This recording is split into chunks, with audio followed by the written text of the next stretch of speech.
চ্যানেলে প্রত্যেককে স্বাগত। তিনটি বিষয় নিয়ে একাধিক প্রশ্ন এবং উত্তর আমি একটি ভিডিওতেই দেব। আশা করি সবার কোয়ারিজ এখানে মিটে যাবে। প্রথম প্রশ্ন হচ্ছে, কোচবিহার জেলায় যে ইন্টারভিউ হলো, যারা ইন্টারভিউ দিল তাদের রেজাল্ট কবে প্রকাশ হবে? প্রচুর কমেন্ট প্রত্যেক দিন এটা নিয়ে আসছে যে স্যার ইন্টারভিউ হয়ে গিয়েছে, রেজাল্ট কবে পাবো? তো সেটার উত্তর আজকে এখানে আলোচনা করব। দ্বিতীয়ত প্রশ্ন হচ্ছে, কোচবিহার জেলায় মাথাভাঙ্গা যে 4টি প্রজেক্টে লিখিত পরীক্ষা হবে, শীতলকুচি, দিনহাটা অঙ্গনওয়াড়ি ওয়ার্কার হেল্পার নিয়োগের যে পরীক্ষাগুলো আগামী দিনে হবে, সেটা কবে হবে? 3 নম্বর প্রশ্ন হলো, জলপাইগুড়ি জেলাতে যে হেল্পার নিয়োগ হয়েছে তার কোনো দ্বিতীয় লিস্ট প্রকাশ হবে কিনা? তো প্রশ্নের উত্তর জানার জন্য ভিডিওটি প্রথম থেকে শুরু করে শেষ পর্যন্ত মনোযোগ সহকারে দেখো, শোনো, আশা করি উপকৃত হবে। তো প্রথম যে প্রশ্ন সেটা হলো যে কোচবিহার জেলাতে যে ইন্টারভিউ, অঙ্গনওয়াড়ি ওয়ার্কার হেল্পার পদের ইন্টারভিউ, যেটা কোচবিহার 1, 2, তুফানগঞ্জ, সিতাই, মেখলিগঞ্জ, হলদিবাড়ি, এই যে ব্লকগুলো বা এই যে সিডিপি অফিসের মাধ্যমে যে ওয়ার্কার এবং হেল্পার পদের নিয়োগ হবে, তার ইন্টারভিউ শুরু হয়েছে খুব সম্ভবত 27 জুলাই থেকে ইন্টারভিউ শুরু হয়েছে। তো এর যে ইন্টারভিউ, এর রেজাল্ট নিয়ে প্রচুর প্রশ্ন রয়েছে। তো কবে প্রকাশ হতে পারে রেজাল্টটা, সেটা হলো, দেখো যে এখনো পর্যন্ত যদি দেখা যায় তাহলে কোচবিহার জেলার যে সমস্ত সিডিপি অফিসের রেজাল্ট গুলো প্রকাশ হয়েছে একসাথে, সেগুলোর সবগুলোর ইন্টারভিউ এখনো শেষ হয়নি। কোচবিহার 1, কোচবিহার 2 ইন্টারভিউ শেষ, সিতাই ইন্টারভিউ শেষ, তুফানগঞ্জ 1, 2 ইন্টারভিউ শেষ, মেখলিগঞ্জ সিডিপি অফিস ইন্টারভিউ শেষ। কিন্তু হলদিবাড়ি, এই যে ব্লকটি রয়েছে, হলদিবাড়ির ইন্টারভিউ সবেমাত্র শুরু হয়েছে, 9 তারিখ থেকে শুরু হয়েছে এবং সেটা চলবে আগামী 23শে আগস্ট পর্যন্ত। 9 তারিখে শুরু হয়েছে, আগামী 23শে আগস্ট পর্যন্ত ইন্টারভিউ চলবে।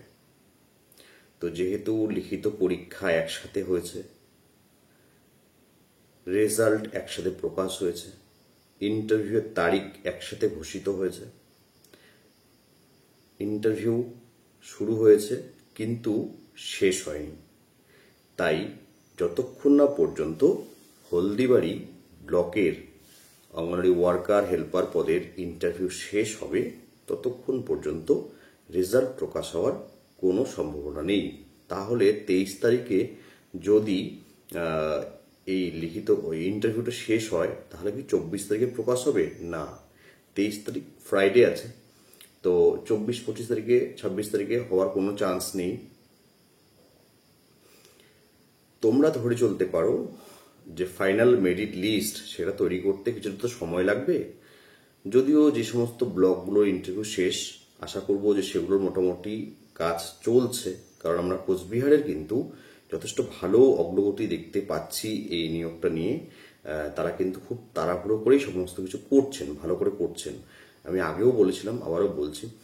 তো সেক্ষেত্রে তোমরা ধরে চলতে পারো যে সেপ্টেম্বর মাসের প্রথম সপ্তাহে না হলেও দ্বিতীয় সপ্তাহে প্রকাশের একটা সম্ভাবনা রয়েছে। কোচবিহার জেলার অঙ্গনওয়াড়ি ওয়ার্কার এবং হেল্পার পদের রেজাল্ট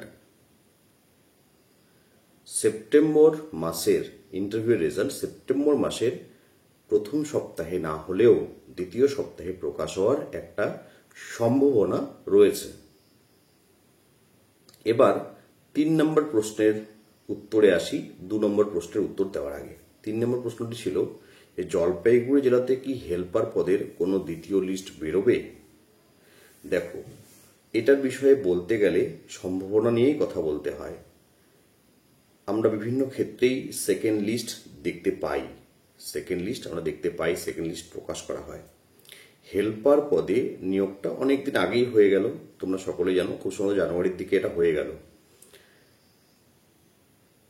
এবার যারা হেল্পার পদে নিয়োগ করেছিল তারা অনেকেই হচ্ছে ওয়ার্কার পদেও পাস করেছে এবং অনেকে অন্য চাকরি পেয়ে গিয়েছে। এরকম হেল্পার জলপাইগুড়িতে নিয়োগ হয়েছে যে হচ্ছে নিয়োগ হওয়ার 1-2 মাসের মধ্যে অন্য চাকরি পেয়েছে, প্রাইমারিতে শিক্ষিকা রূপেও জয়েন করেছে অথবা অন্য চাকরি পেয়েছে।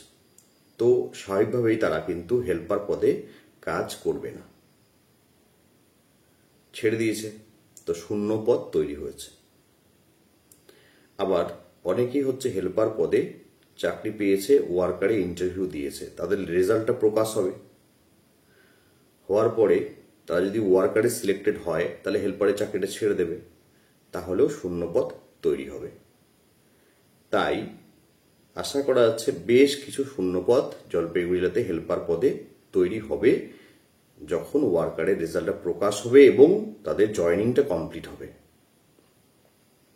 সেক্ষেত্রে দ্বিতীয় লিস্ট আসার একটা সম্ভাবনা আছে, অথবা নতুন করে নিয়োগ হবে।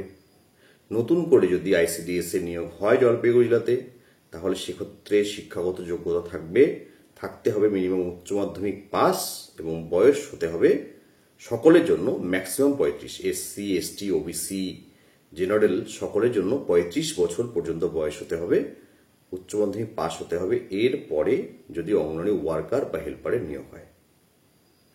আশা করি জলপাইগুড়ি জেলার যারা এই প্রশ্নটা দীর্ঘদিন ধরে করছিল, উত্তর পাচ্ছিল না, তারা আজকে উত্তর পেলে এবং তাদের ভালো লাগবে। যেটা সেকেন্ড কোশ্চেন ছিল সেটা হলো যে মাথাভাঙ্গা, শীতলকুচি বা দিনহাটার যে লিখিত পরীক্ষা অঙ্গনওয়াড়ি ওয়ার্কার এবং হেল্পার পদের জন্য সেটা কবে প্রকাশ হবে, লিখিত পরীক্ষা সেটা কবে নেওয়া হবে। তো তোমরা জানো যে ওয়েবসাইটে, তোমার যে ওয়েবসাইট রয়েছে সেখানে নোটিফিকেশন রয়েছে, নোটিফিকেশনে কিন্তু প্রথমেই বলে দেওয়া রয়েছে যে কোচবিহার জেলার যে সমস্ত ব্লকে এই মুহূর্তে অঙ্গনওয়াড়ি ওয়ার্কার হেল্পার নিয়োগ হচ্ছে তাদের হেল্পার পদের পরীক্ষা আগামী 7ই সেপ্টেম্বর, 7th সেপ্টেম্বর, 7ই সেপ্টেম্বর নেওয়া হবে হেল্পার পদের পরীক্ষা। 7 সেপ্টেম্বরটা হচ্ছে শনিবার এবং ওয়ার্কার পদের পরীক্ষা আগামী 8 সেপ্টেম্বর নেওয়া হবে এবং অ্যাডমিট কার্ড খুব তাড়াতাড়ি করে ওয়েবসাইটে দেওয়া হবে, সেই ডেটটাও ওয়েবসাইটে দেওয়া রয়েছে। তোমরা যারা কোচবিহার জেলা অথবা হুগলি জেলা বলো অথবা অন্য যে কোনো জেলা থেকে অঙ্গনওয়াড়ি ওয়ার্কার হেল্পার পদের পরীক্ষার প্রস্তুতি নিচ্ছ, কি পড়বে বুঝতে পারছো না, তো সিলেবাস অনুযায়ী আমার কাছে গুরুত্বপূর্ণ নোটস রয়েছে, তোমরা ইচ্ছে করলে সেগুলো সংগ্রহ করে পড়াশোনা করতে পারো। নোটসের মূল্য, PDF আকারে দেওয়া নোটসের মূল্য 300 টাকা। তোমরা আমাকে পে করলে আমি তোমাদের নোটসগুলো দিয়ে দেব। এই ছিল 3টি প্রশ্নের উত্তর। আশা করি অনেকের বুঝতে সুবিধা হবে। যারা লিখিত পরীক্ষা দেবে তাদের জন্য শুভকামনা রইল, যারা হেল্পারের ওয়ার্কারের ইন্টারভিউ দিয়েছো তাদের জন্য শুভকামনা রইল। প্রত্যেকে তোমরা সফল হও, যারা তার পরিশ্রমী, যারা ভালো পরীক্ষা দিয়েছো, ভালো ইন্টারভিউ দিয়েছো অথবা যারা ভালো পরীক্ষা দেবে তারাও যেন অবশ্যই সফল হয়।